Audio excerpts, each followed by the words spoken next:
All right, in today's video, I'm going to be showing you how to replace the ignition coil packs. Now, obviously, if you are going to be replacing this, you must have an issue. Usually the ignition coil packs, you don't really replace under tune-up, I want to say. The only time I would recommend replacing it is when you have an issue or if you feel like you're getting up there some miles. So yeah, if you haven't already, give it a thumbs up, comment down below if you have any questions, and hit that subscribe button for more upcoming videos in the future. And we're going to go ahead and start this video right after the intro.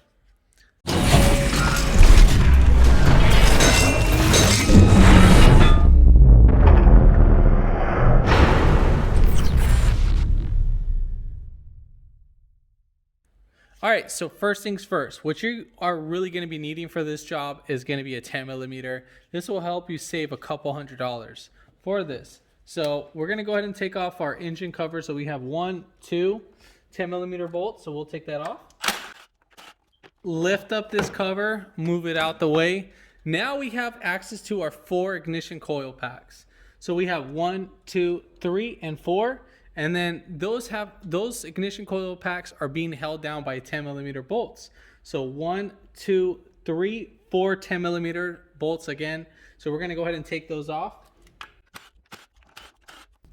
All right, so the next step is to unplug the ignition coil pack from the harness. Now, Toyota and Scion, they're very notorious for the harness itself breaking away, or the tabs breaking from the ignition coil, just because of how they are. So what you're gonna do is you're gonna push down, and as you're pushing down, you're just gonna go ahead and open up the tab and then pull away. Even though it feels like it's not coming out, whatever, you're just gonna keep pulling.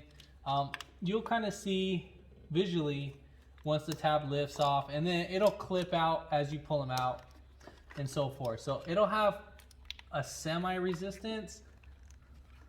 So like, see this one being a little bit tedious. So we'll go ahead and pull these right out, lift them all off, and then we'll grab our new ignition coil packs.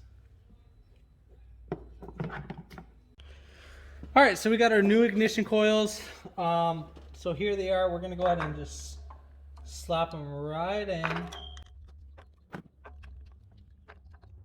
And then I'm just gonna go ahead and clip them in, and then I'm gonna go ahead and bolt them down. Now when bolting these down, make sure you don't use an impact gun, which I'm gonna use, but I'm just only gonna set it on a low setting of a torque set, so we don't damage the coil pack, so just in case.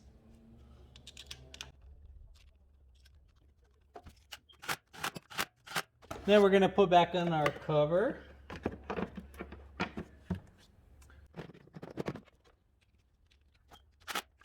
And that's pretty much it. If this video helped you out, give it a thumbs up, comment down below if you have any questions, and hit that subscribe button for more upcoming videos in the future, and thanks for watching.